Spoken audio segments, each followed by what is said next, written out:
Hi friends, welcome back to my YouTube channel Pravasi Prakash. അപ്പോൾ ഇന്നത്തെ വീഡിയോയിലൂടെ ഞാൻ പറയുന്ന കാര്യം എല്ലാവർക്കും ഉപകാരമുള്ളതാണ്.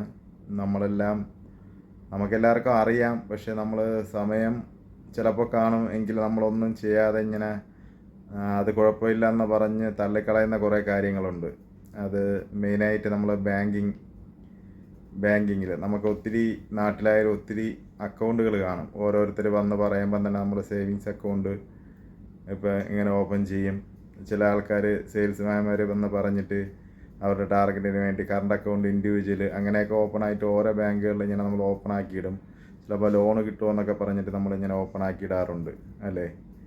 അപ്പോൾ അതെല്ലാം നമ്മൾ ഒത്തിരി അക്കൗണ്ടുകൾ കാണും. ചിലവർക്ക് തന്നെ 6-7 അക്കൗണ്ട് അതാത് ബാങ്കിൽ കാണും. അപ്പം നമ്മളിങ്ങനെ ആലോചിക്കത്തില്ല, ഓപ്പൺ ആക്കി ATM കാർഡൊക്കെ കിട്ടും, അതെല്ലാം നമ്മൾ അടുക്കി എവിടെയെങ്കിലുമൊക്കെ കൊണ്ടങ്ങ് ഇടും. പിന്നെ നമ്മളിങ്ങനെ അങ്ങ് പോവും, പിന്നെ ഒന്നും അതിൽ ശ്രദ്ധിക്കത്തില്ല.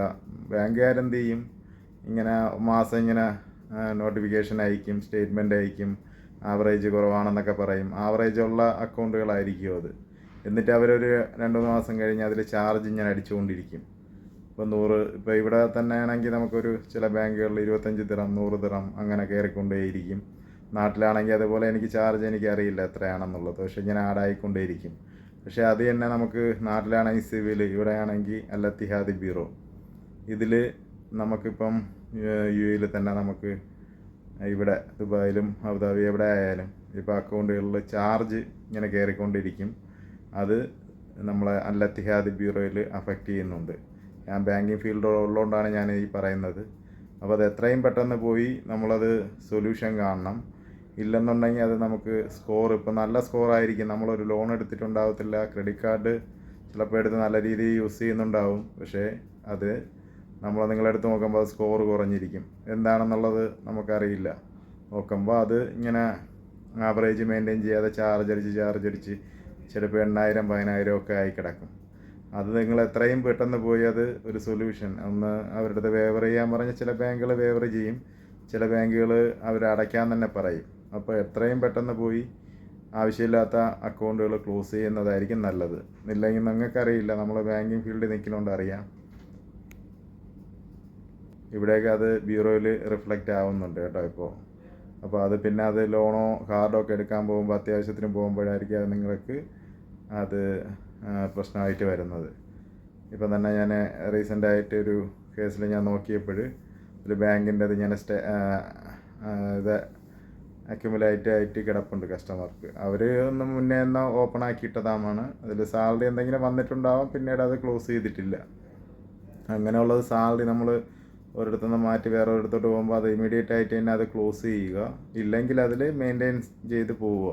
ഇവിടുത്തെ കാര്യം എന്ന് പറഞ്ഞു കഴിഞ്ഞാൽ നമുക്ക് വേണമെങ്കിൽ സാലറി അക്കൗണ്ട് വേറൊരു ബാങ്കിലോട്ട് നമ്മൾ ചിലപ്പോൾ ലോൺ ഉണ്ടെങ്കിൽ അത് ബൈ ഔട്ട് ചെയ്ത് നമ്മൾ മാറ്റുന്നുണ്ടാവും, വേറെ ലോണ് വേറെ ബാങ്കിൽ ടേക്ക് ഓവർ ചെയ്യും. എന്നിട്ട് ആ അക്കൗണ്ട് വേണമെങ്കിൽ നിങ്ങൾക്ക് സേവിങ്സ് ആയിട്ട് മെയിൻറ്റെയിൻ ചെയ്യാം. ഇല്ലെന്നുണ്ടെങ്കിൽ അത് ക്ലോസ് ചെയ്ത് കളയുക. ഇല്ലെങ്കിൽ അത് പിന്നെ അങ്ങനെ കിടന്ന് നിങ്ങൾ അറിയത്തുമില്ല, നിങ്ങൾ 5-6 കൊല്ലം കഴിഞ്ഞ് പോകുമ്പോഴായിരിക്കും വലിയൊരു എമൗണ്ട്. അത് അവർ വേവർ ചാൻസ് കുറവാണ്, കുറച്ചേ വേവർ കിട്ടത്തുള്ളൂ. പിന്നെ കളക്ഷനിൽ പോയി അത് പ്രശ്നമാവും കേട്ടോ. അതുപോലെ തന്നെ നാട്ടിലും അക്കൗണ്ടുകളൊക്കെ ഒത്തിരി ഉണ്ടെങ്കിൽ ഒരുപാട് മെയിൻറ്റെയിൻ ചെയ്യാൻ പറ്റാത്ത അക്കൗണ്ടുകൾ ഒരു ദിവസം മെനക്കെട്ട് തന്നെ നിങ്ങളെല്ലാം പോയി ഒന്ന് ക്ലോസ് റിക്വസ്റ്റ് കൊടുക്കൂ.